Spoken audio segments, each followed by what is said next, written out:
answer to that. I wish that I knew that I was a solid answer and that I could give it to you. But there's a quiet moment in every grief journey where something shifts. There's a quiet moment in every grief journey where something shifts. You stop reaching. You stop asking. You stop hoping that peace is even possible for you. You stop hoping that peace is even possible for you. Do you hear the words that I'm saying? Not because you gave up completely, but because you got tired. You get tired of trying to figure this grief thing out. You're tired of trying to figure out how to do this grief thing. Nobody came along and gave you a book. Nobody gave you instructions. You just left to your own to try and figure this out. You're tired of surviving. You're tired of trying to survive because there's many days where you don't want to survive at all. You don't even think you're gonna survive. You're tired of pretending like you're okay. You're tired of putting a smile on your face. You're tired of putting a smile on like everything is okay for everyone else but you. You're the one that's going to the shower and pretending like it's okay. You know she's your best friend. You know it's her daughter. You know you've been in her life her entire life. But the thought of getting dressed and going to buy a gift and taking it to that shower is absolutely overwhelming. You're tired of waiting to feel better, and you're wondering why you never do. So let me ask you something that is extremely bold. I want to ask you all, hey, Miss Christy, when did you stop believing that you deserve peace? When did you stop believing that you, the griever, deserve peace on this grief healing journey? Because the moment, the one where you gave up on peace, that's not the end. The one where you said, that's it, I'm done. That's not the end of the healing. That's just you being tired. You're tired. And I just want you to know that I see you. And I know you're tired. But that's exactly where you need to begin. You need to begin from that moment where you gave up, where you're like, I'm not doing this. This is too hard. So I'm so glad that you're all joining me today, because we're not just talking about grief. We're talking about reclaiming our life. We're talking about reclaiming our life so that we can stop believing that this has happened to us on purpose, that it was meant to punish us, that I only got to learn how to survive. When I tell you this, I want you to know it's true. Peace is possible. It is possible to feel peace in a grieving experience, through a grieving experience, and at the end of a grieving experience.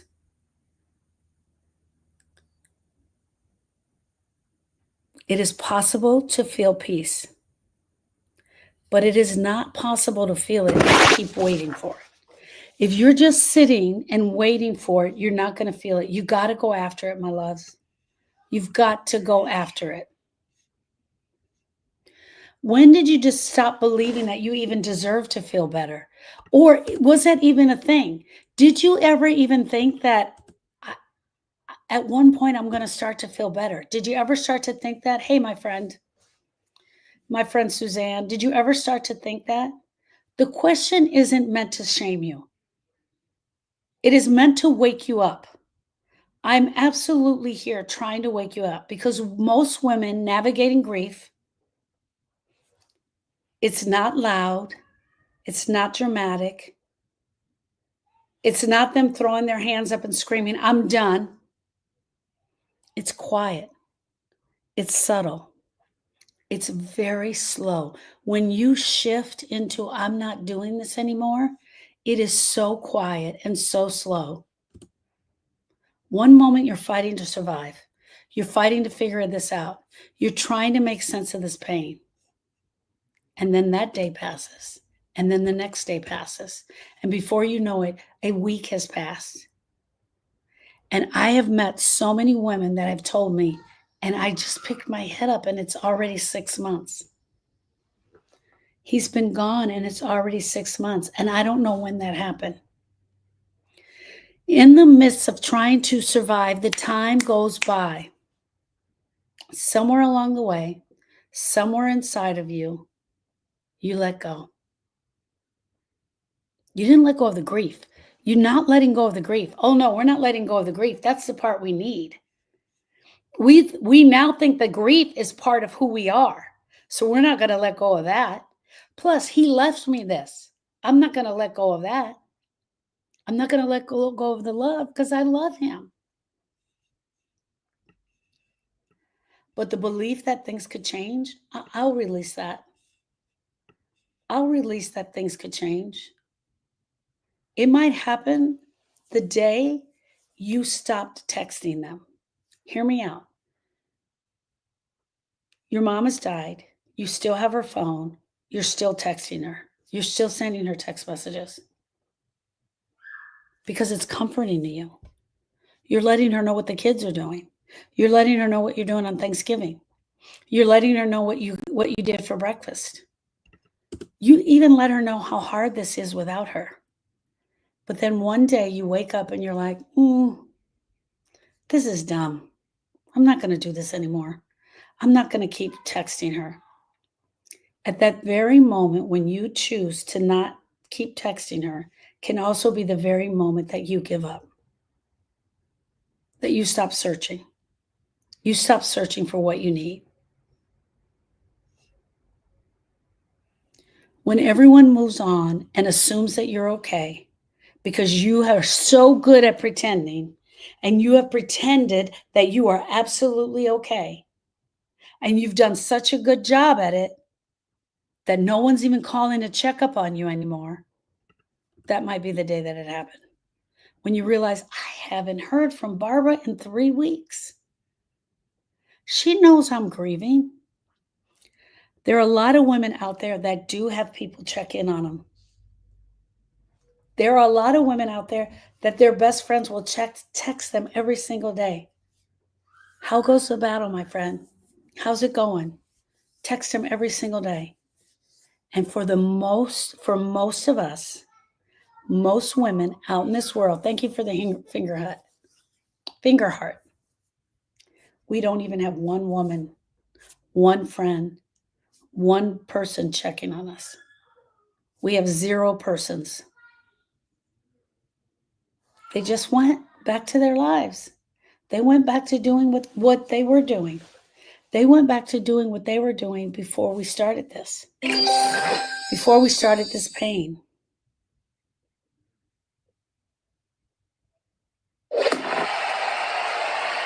It might have happened the first time that you looked in the mirror and didn't recognize yourself. Who is that?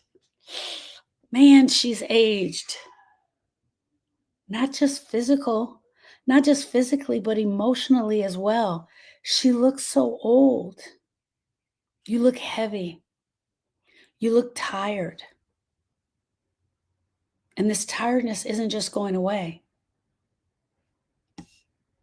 It's not just going away because you think it should go away. When was the last time you considered that peace was available to you? Have you even thought about it? Have you even thought about this? Maybe someday, but not now. Maybe I will get there, but that's not happening for me now. I promise you, friends, if you are grieving, if you are broken, and you are sad, peace is possible for you. You absolutely know that your person died. You will know that he died.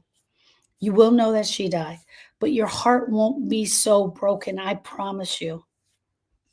We don't talk about that part of grief enough. We really don't. And I'm going to say that I was the first victim of this. I didn't talk about grief enough. I used to just keep trying to give you guys the definition. And I thought, well, let me give them the definition. And as part of the definition, I just kept telling you about the bad parts. And then one day I was like, oh my gosh, I'm doing what everybody else is doing. I'm just telling people about the bad parts. We don't talk enough about the parts of grief. We don't talk about the survival, how we survive. How are you going to survive this? We don't talk enough about the loss. The absolute thing that happened to us, the day we got the phone call, the day we went to the hospital, we don't talk enough about the pain. We don't talk about the grief pain and the deep, deep grief pain. We talk about missing them. We talk about our life being different. But do we go down in there and really talk about the pain? Here's the other thing. Do we talk about healing? Do we talk about the healing?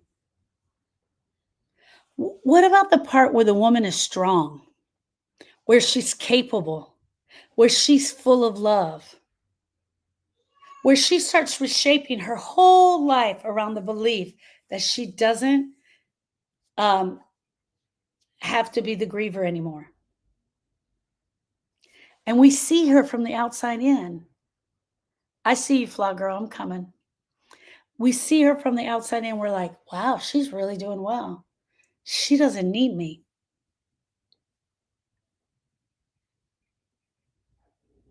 We label her as strong. We label her as capable. We label her as full of love. And then we turn around and go the other way. I'm going to tell you right now, she's the number one person that we need to be asking. How goes the grief battle today?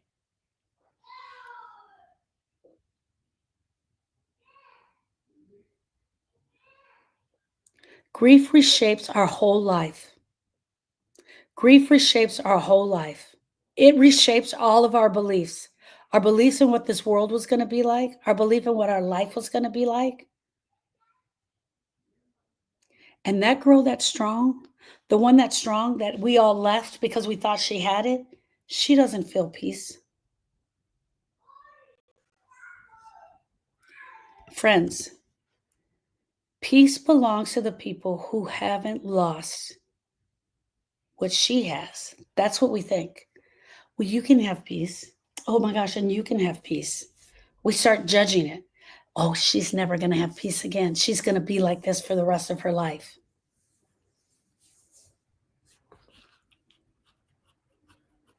That's a lie. It's a lie that we've been told. And it's a lie that we keep buying into. Finding peace on this grief healing journey is possible. And here's the deal about peace. This is what I think the deal about peace is. You do find peace, but it is new peace. It is a new calm. Why? Because you will never be the person that you were before the loss occurred. You're not going to be her. You're not her anymore.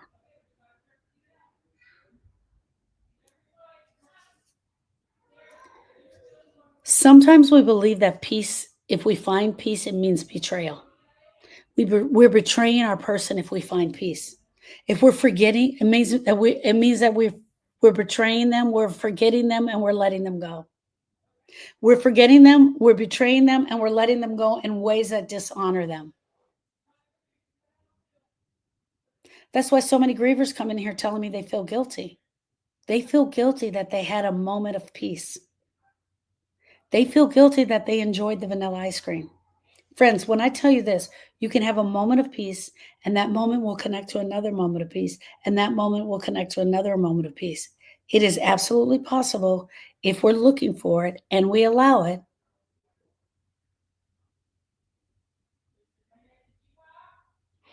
What would you lose? Hear me out. What would you lose if you had some peace on your grief healing journey? What would you lose? Would you lose 5 minutes? Would you lose a day? Would you lose respect? Will he stop loving you? Will you stop loving him? For some of us, the suffering is so damn familiar and feels so right to us that we cannot let it go, even though we know that it's not comfortable. We know the suffering is not comfortable, but it's what we know. It's what I know. It's what I know right now. And because it's what I know right now, that's where I'm going to stay. And that's what I'm going to do. Because this, my friend, is what I know. Sharon, don't come in here and try and sell me a bunch of gobbledygook. The only thing I know right now is to be in pain. And the only thing I know right now is to be in pain because everyone is telling me that I should be over this. So I'm going to prove them wrong. I'm going to prove them wrong and I'm going to stay right here in this pain. I know that you're avoiding the triggers. I know that you are because you tell me you are. I know that this grief and this pain is starting to become a new routine and it's becoming comfortable. There are grievers that I didn't get to in time. There are grievers that I will never get to in time. Hear me out on this. They get comfortable with feeling the pain. They are comfortable in feeling broken. I will never get to them in time because this is where they want to stay. And it doesn't matter what I say. They have convinced themselves that this is their new life. This is their new normal. And that they can manage it this way. I have met her over and over and over again. She's going to refuse to do any work. She doesn't want to acknowledge that she's a griever and that part of that grieving includes healing. And part of that healing is her moving on. She don't want that.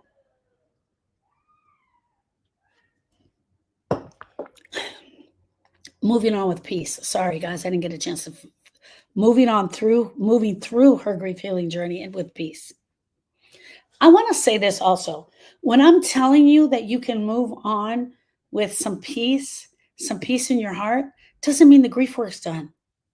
Doesn't mean today you'll enjoy the vanilla ice cream and tomorrow you'll totally fall apart. That's what it means. But you have some hope.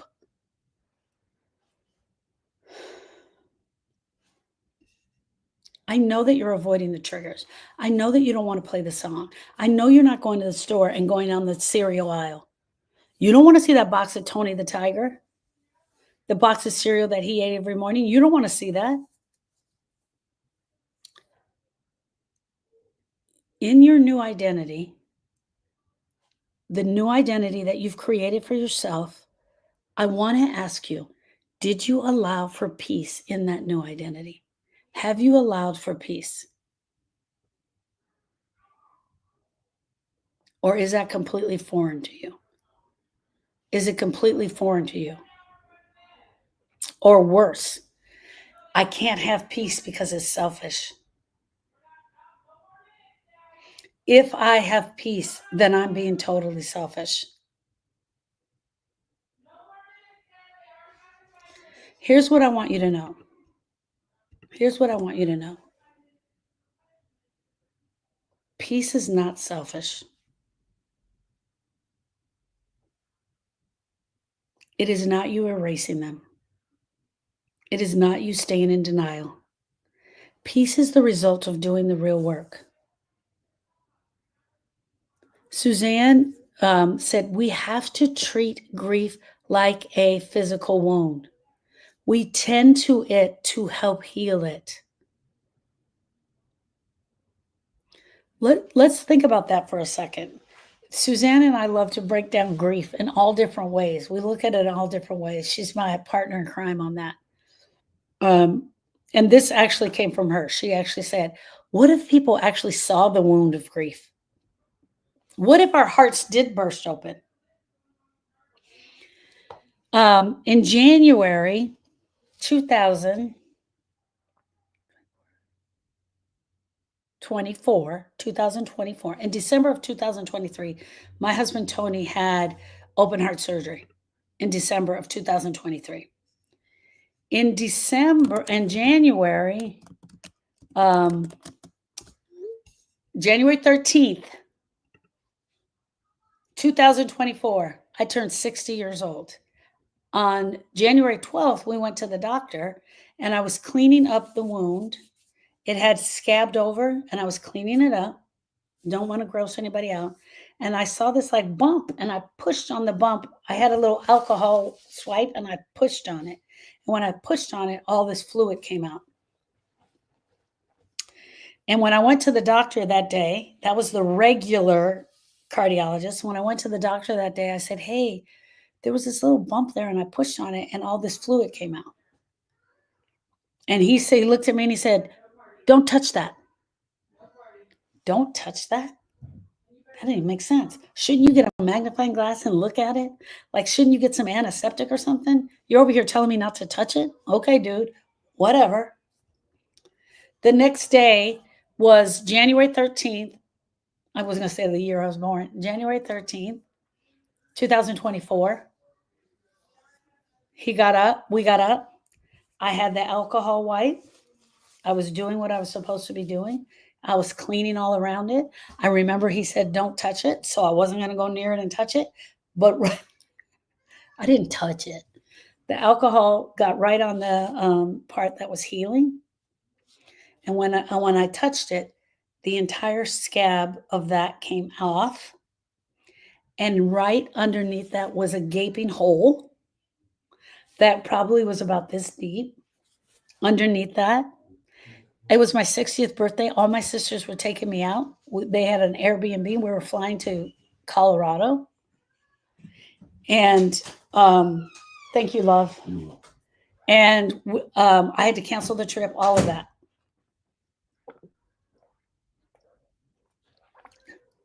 Tony had his incision burst open.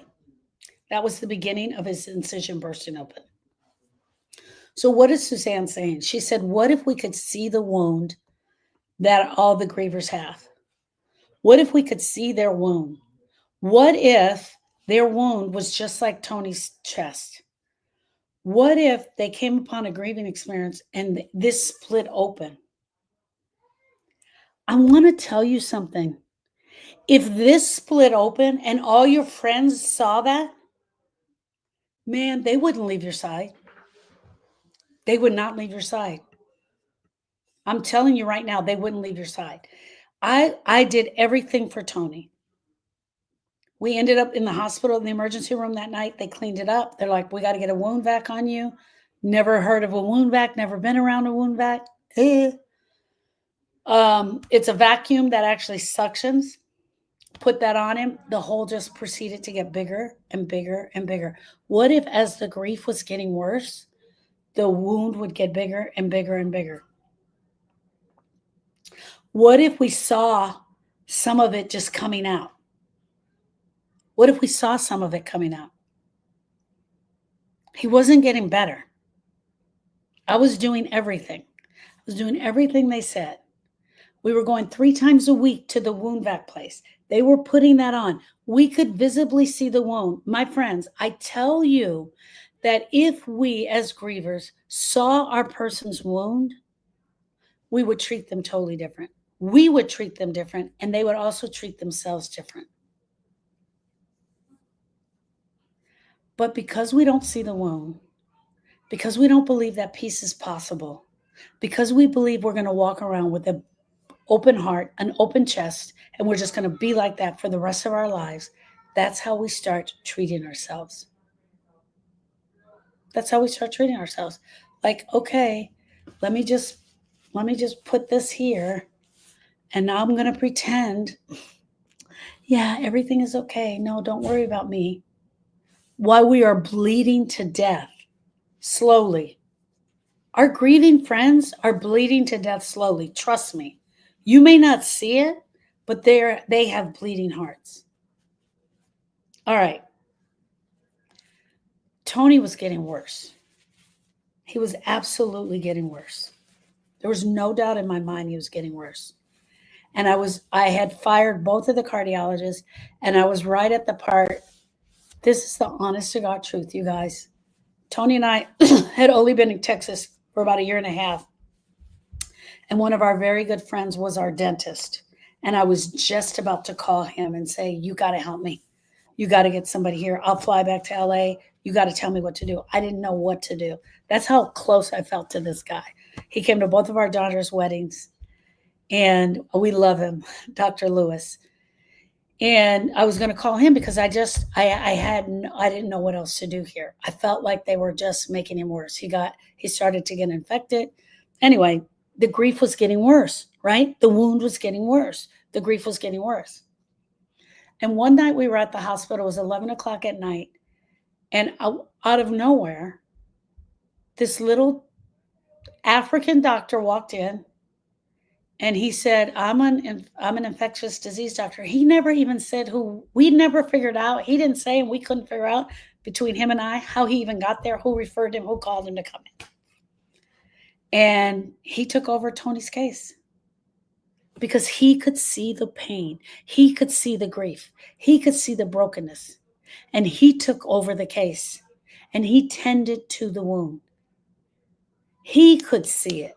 And so he tended to it, which also meant on top of the wound vac was also added a PICC line. And it took weeks, days, and months. But he started to come back. What if that was how we were as grievers? Hey, Miss Julie, what if as grievers, we get to see the wound of brokenness in their heart, in the griever's heart? Would we hang in there even longer? Okay. I'm talking about peace being on the grief healing journey. Peace, my friends, is not selfish. Peace is not erasing their memory. Peace is not living in denial. Peace is the result of doing the real work. There's parts of peace upon the healing journey. Some days you absolutely will go into neutral. The emotion won't be brokenness. It won't be sadness today. You won't just be sitting around crying.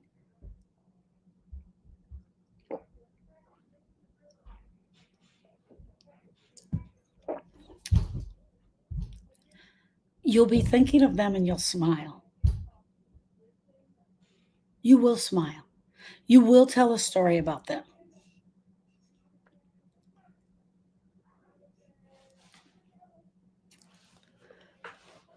So I want you to ask yourself right now, when was the last time you made space to process any pain or ugliness?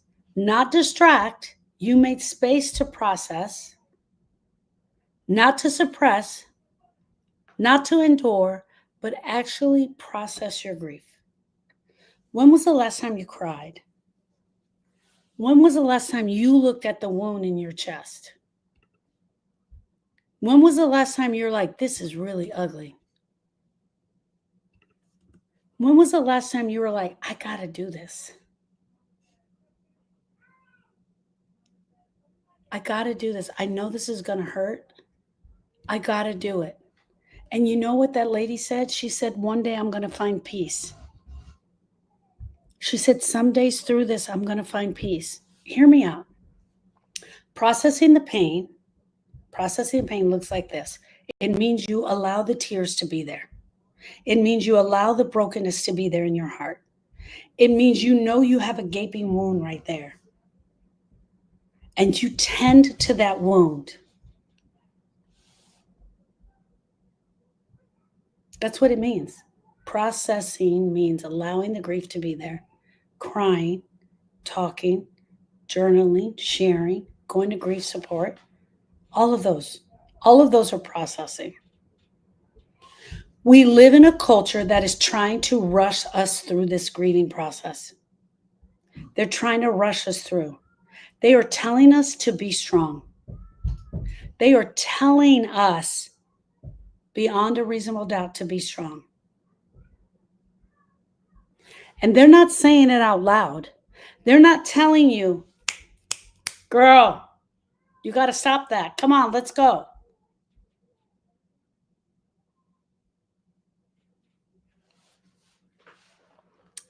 They tell you to give it time. They tell you you just need the armor and you can do this. They tell you to keep busy.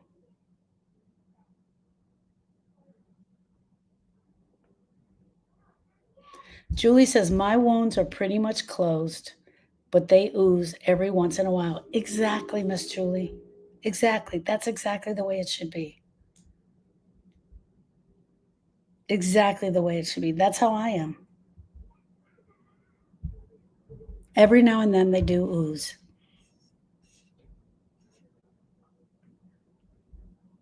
They tell you to be strong. They tell you to stay positive. They tell you to keep going. They ask you, why haven't you moved on yet? But here's the truth. Most people won't say it out loud. Strength without softness, strength without processing is just armor. And armor doesn't lead to peace. It leads to disconnection. Disconnection from your body, disconnection from your emotions, disconnection from your future, disconnection from your person, disconnection from your you, who you are. I am telling you, we can disconnect from who we are while on this grief healing journey. We can forget who we are.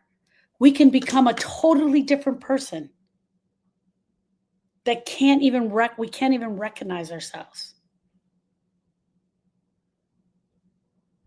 I want to remind you of something, even though I'm talking about peace, finding peace while you're going through this grief healing journey. Peace is not a reward for being good at grief. Peace is not reserved for people who get the grief right. Peace belongs to every woman who is brave enough to get up day in and day out and do this thing over again. Peace belongs to the woman who stops avoiding the pain and starts working through it. Peace belongs to the woman who says, I know I can get this figured out. I know I can get this figured out. Where can I find the help? Peace belongs to the woman who sits with her friend and tells the story of the loss. Peace belongs to you. It belongs to you. What would peace look like in your life if you believed you deserve it? If you truly believe that you deserve peace on your grief healing journey, what would it look like? I'm telling you, it's not going to be a perfect life. I never promised you that.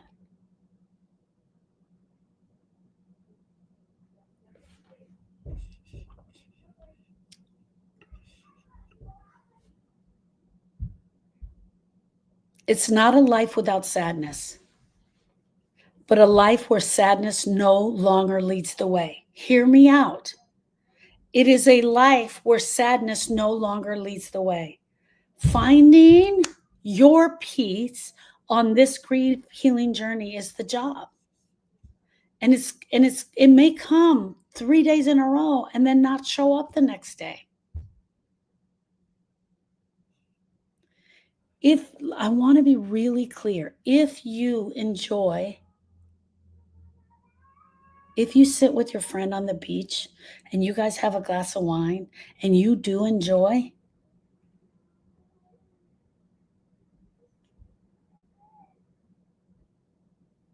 it isn't about forgetting your person. It's about remembering yourself. Your grief is not supposed to erase you. You did not get erased when you lost your person. You did not get erased when your life changed forever. You are different.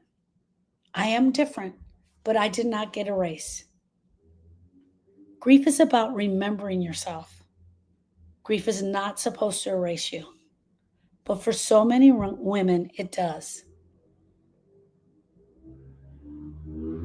They feel as if they've gotten erased and the person that they were no longer exists, and so they completely stop trying. They feel that piece by piece they're being ripped apart. Until one day you look up and you don't even recognize who you are anymore. You don't recognize who you are anymore without the grief. And that's the trap. Earlier, if you guys weren't here earlier, I said there are women I have met on this grief healing journey that I've met too late.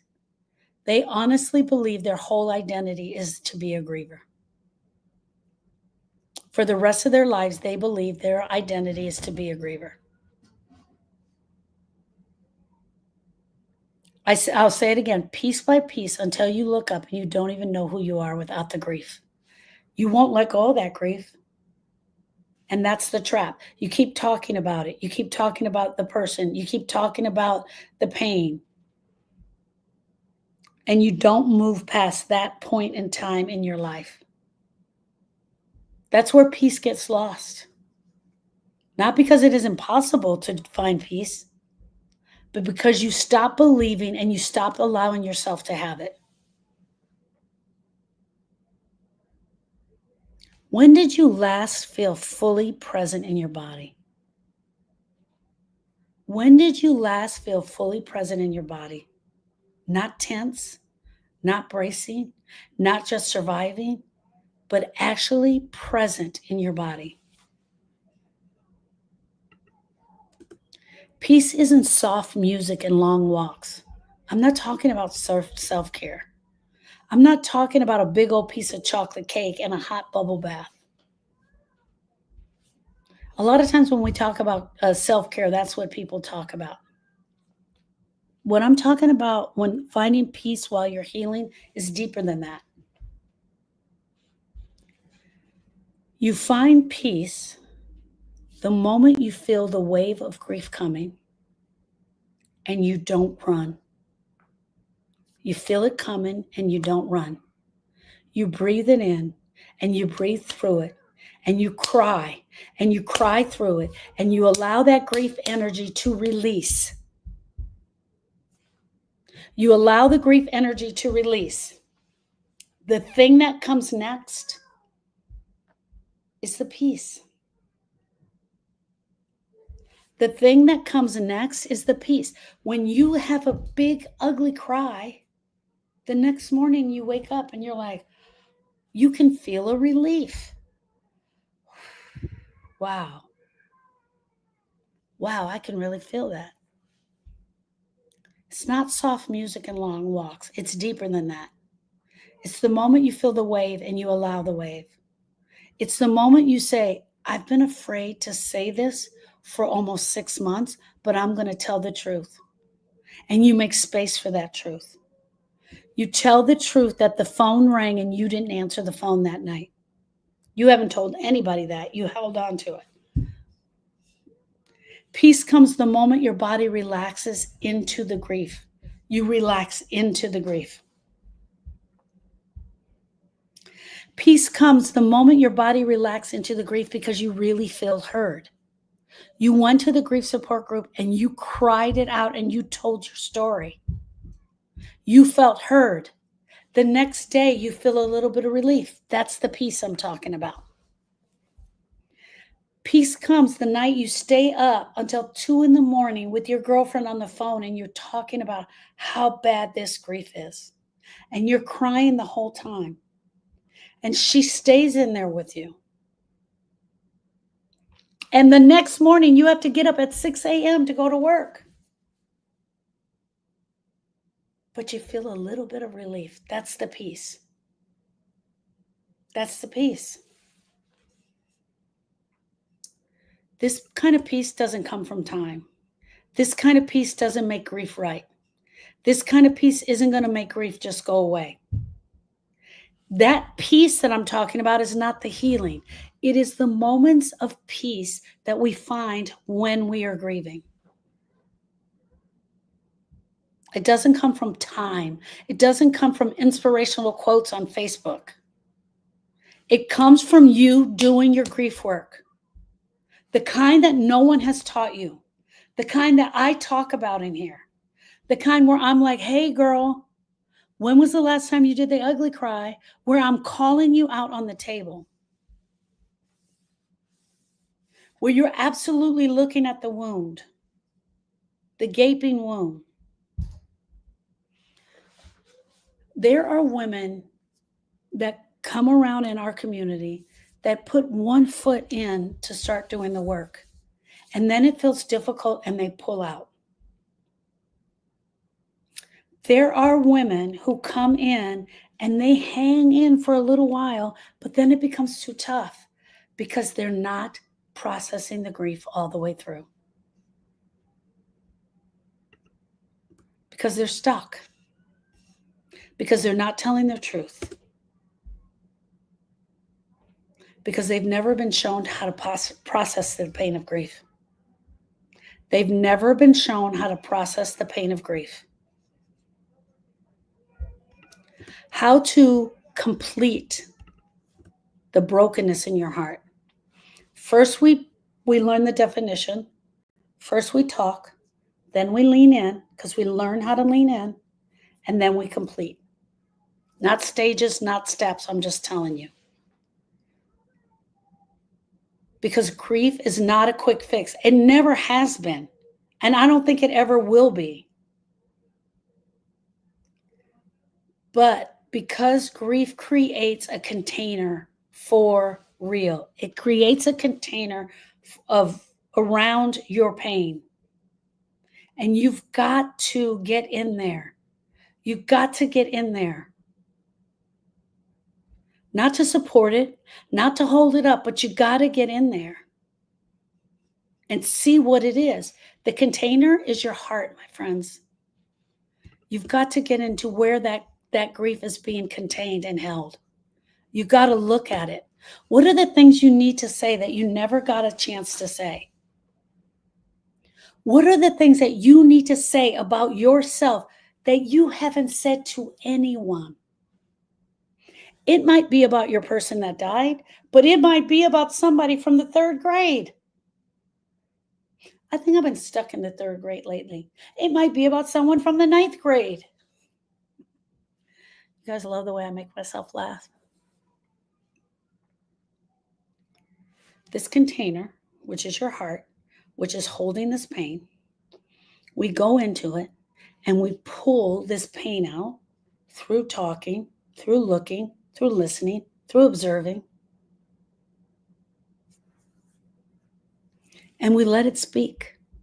We give it voice. If all you had to do was give your grief voice, and I said, here it is, give it voice, most of you still probably wouldn't do it. That's the truth. Most of you would not do it. Most of you don't believe me right now. Most of you don't believe that what I'm saying is true. Most of you don't believe that what I'm saying is true. And I want you to know what I'm saying is absolutely true. You've got to go in and look at it. You've got to talk about it. You've got to touch it.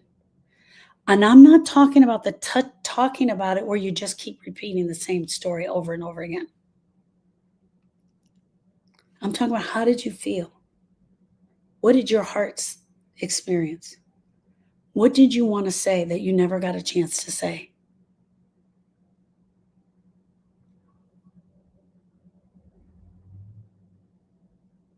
We let it speak. We give it voice. We let the memories that are still there, the ones that are good, the ones that are bad, the ones that are sweet, the ones that are sour, we look at them. There's healing in the memories, even the painful ones. It's where we stop performing. We stop performing and we start practicing. We allow it. We allow it to be there. So let me ask you this. What would your life feel like if peace became a part of your new standard? What would your life look like? I'm absolutely nothing. Hey, friend, nice to see you. What would your life feel like if peace became your new standard rather than your secret, rather than the secret that you're holding inside of you, rather than a secret wish, rather than the secret that you haven't told anybody? What would the shift look like if you started to believe? If you started to believe today that peace was absolutely possible, moments of peace were absolutely possible. Okay, friends, I want to talk to you about what's coming up for me. What's coming up is some amazing news. I'm doing a weekend intensive. A weekend intensive. Go ahead and ask the question. I'm doing a weekend intensive where we're going to get together on July 24th, 25th, 26th, 27th here in Dallas, and we are going to work on some very much needed grief. We're going to work on our grief. We're going to be together as women who love one another and will hold one another up and hold them accountable to their work. When I say we, it's myself and Erica. We're going to be teaching a grief intensive weekend. This is not about getting massages, having fun. It's not a slumber party, even though I wish it was. It's not. We're going to be getting deep down into the grief. The two of us, Erica and I, will be teaching. It's not about interrupting the cycle that you're on. This is about truly healing the brokenness in your heart, starting with the definition of grief. This is going to be where we're going to keep everything except the one thing that has actually changed you, the pain, the grief pain. We're going to do the work, the real work, the messy, human, necessary work. If you're saying, I don't want to live like this anymore, then this weekend is for you. And I want to know this. What's holding you back? What is holding you back? What if you're still in here listening to me and you're thinking the thought, I don't deserve to be alive anymore. I lost my person. My desire is for something different. I'm just going to go sit over here and be quiet. If you're longing for ease, if you want to breathe, if you want more light, if you want to feel lighter, if you're longing for this grief to move, then this weekend is for you. Let me say it out loud. You have survived enough. And survival is not the only way through this. Just surviving is not the only way through this. You don't need to keep paying for your love with suffering. You don't need to prove your devotion through pain. You don't need to carry this guilt by causing yourself more undue suffering and pain. I promise you, you can carry them in your life in a new way. It won't be a perfect life. And I don't know. I say this all the time, but you still got to put gas in your car, which I hate. You still got to go to the grocery store, which I hate. You're still going to pay bills. All those things are still going to be there. But it sure is going to be a hell of a lot lighter. Can you remember a version of yourself when you trusted that peace was possible? When was the last time you trusted that peace was possible? Hey, Tina, where you been, my friend? I was just thinking about you.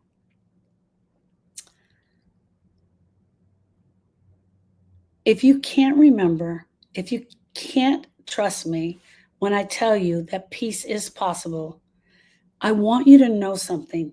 This, my friends, is not the end of your grief story. This is the turning point.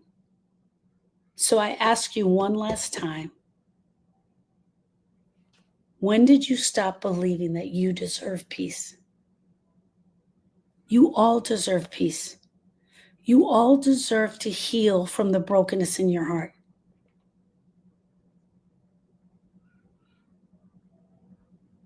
Because peace isn't just possible. It's absolutely waiting for you. And yes, I'm saying a message in a different way that you guys have never heard. Nobody's out here saying this. You sign up by going to the link in my bio and get on the wait list. If you're on YouTube or on the Facebook page, you go to the Beacons AI and you sign up on the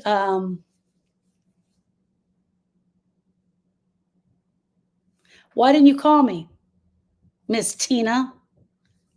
Yeah, I bet. I can't even begin to imagine. I wish you would have called me. I would have picked up the phone. I'll pick up the phone today. You can call me. But don't call me tonight because I'm sleeping. Call me tomorrow. I want to hear about that. You're not bothering me. You could have sent me a text, my friend over here. Tina did some much needed work for her husband. She showed up for every class. She did all of the work. And she's just like Julie. Julie said, sometimes I have a little cry fest. I do too. But I'm telling you, my life is so different because I did do the work. She showed up. She made me laugh. She had a smile on her face. I enjoyed working with you. Truly enjoyed it, Tina. Okay. On Monday, I'm going to be launching the landing page with all the information about the intensive weekend that we're going to be doing.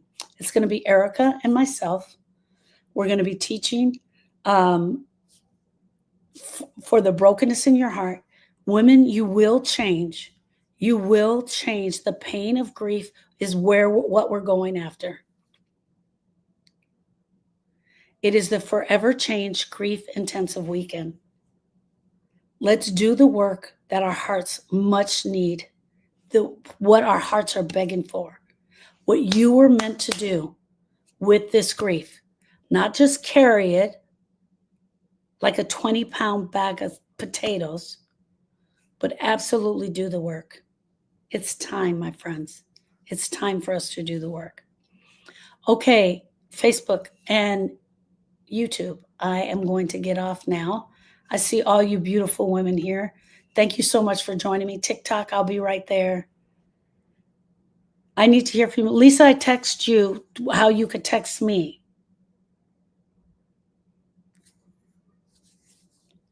I sent you a text. Go back and look back in your text, but I'll DM you today. Cynthia says, I thought for years I would find peace when my mom passed away, but instead I'm grieving even more. And that's what I want to talk to you about, my love. I saw you last night. I'm going to talk to you. I haven't forgotten about you. I've been without my mom since 2023, and it hurts so bad. I cry every day, and it won't end. What have you done to go after the pain? What have you done to go after the pain? What have you done that absolutely is worked for you?